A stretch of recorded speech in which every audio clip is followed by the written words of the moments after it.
Um, it's a lot, but I basically I have my own needs, and that doesn't necessarily kind of align with the needs or with the needs of the university or like the book, and so I have to keep those in mind while I'm applying to the university and also reading this book because I don't. It's not necessarily like a blueprint for me, uh, but I mean that's the gist of it. I think I don't know. There was a lot in that, so yeah. One of the things I heard was collecting information so that we can make a better decision. Um, it reminds me of one of our first conversations, Jeff, that we had on what scholarship writing is. And just this morning, I spent 2 hours with Balaram on drafting his statement and purpose. We're trying to actually make some distinctions on his research statement versus his personal statement versus his statement of purpose. The reality is, so much of that writing is persuasive writing.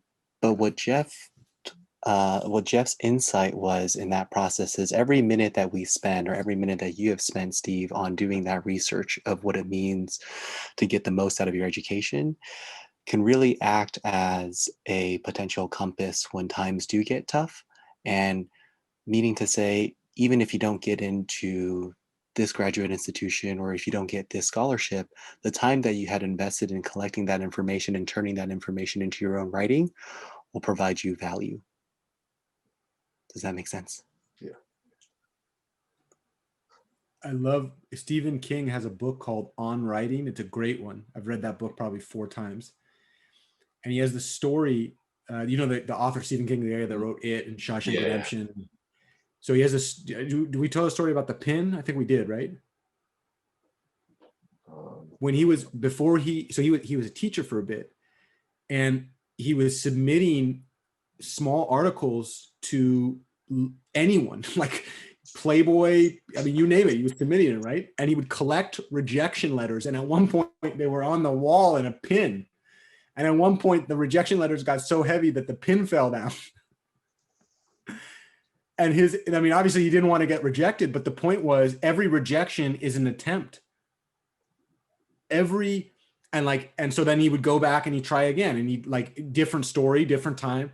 And then eventually he hit. And that's Mark Asmar, the guy I interviewed, he calls that the pain period.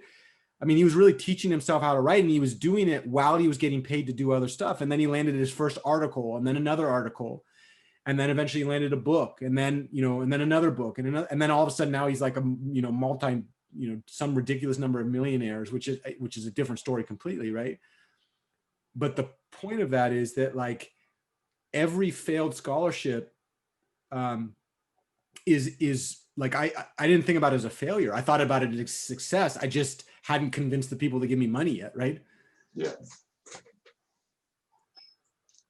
That's actually quite similar to exam anxiety, getting the right answer versus how much we learned in that process of the prep. Yeah.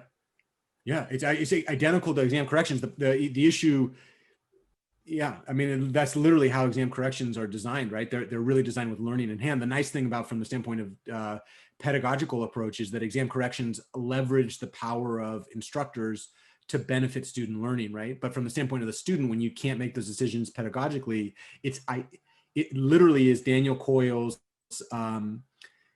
deliberate practice mechanism, right? It's slowing down and compartmentalizing and focus on each individual error, correcting those errors, and then trying again. It's just in athletic development, a single attempt might take millisecond, right? Same thing true with a violin. Like, how long does it actually take to pull the strings across a violin? Okay, but imagine one pull is a full scholarship submission, right? So that's like 40 hours of work or something like that.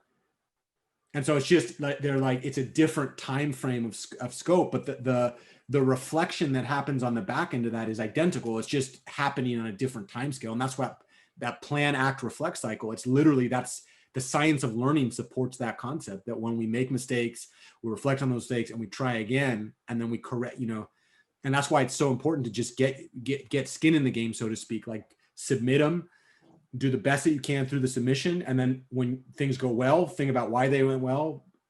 Also, what would you change? When things don't go well, why did they not go so well? What would you change? What did you do well, right? And eventually, the more you throw arrows at the dartboard, some of them are going to hit, right?